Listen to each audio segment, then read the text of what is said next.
The Millennium of Tawhid in the Science of Sufism. 2. Hidden Attachments. The Things That Compete with Allah Inside the Human Heart Without One Realizing.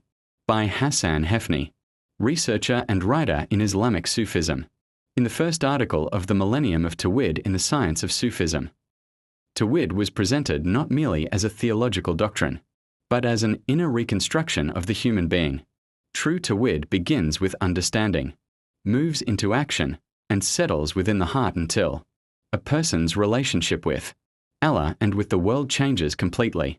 And here begins one of the most dangerous stages of the spiritual path, because after a person understands Tawhid intellectually, he discovers that the greatest barriers between himself and Allah are not always visible sins. Sometimes they are hidden attachments buried deep inside the heart, silent, subtle, and difficult to notice. In Sahih al-Bukhari, the Prophet said, "Wretched is the slave of the dinar, the slave of the dirham, and the slave of luxurious clothing."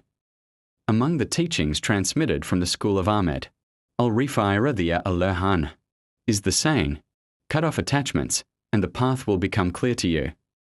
The problem is that many people imagine shirk only as the worship of idols made of stone, while some of the most dangerous idols live secretly inside the human being himself. The idol of image, the idol of acceptance, the idol of fear, and the idol of the ego disguised in religious clothing. A person may worship Allah outwardly while inwardly attached to praise, admiration, or status. He may speak about sincerity, while secretly attached to appearing sincere before people. Al-Harith al-Muhasib rahimahullah said, "A servant has not been truthful in Tawhid until creation leaves his heart." This does not mean abandoning life. Rather, it means that people should never become the center of the heart. Abu Yazid al-Bastami rahimahullah said, "A sin that leaves behind humility may be better than an act of obedience that leaves behind pride."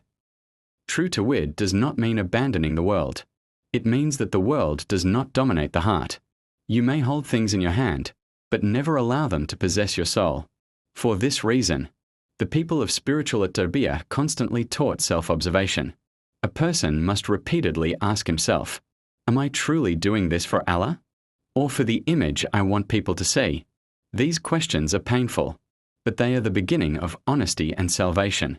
The realization of Tawhid begins the moment a person discovers the hidden things occupying spaces inside the heart that should belong to Allah alone. From the guidance of the prophetic Sunnah, as transmitted through the people of spiritual at-tarbiyah and suluk in the school of Ahmed, al-Rifaaie the Norani Rifaaie series.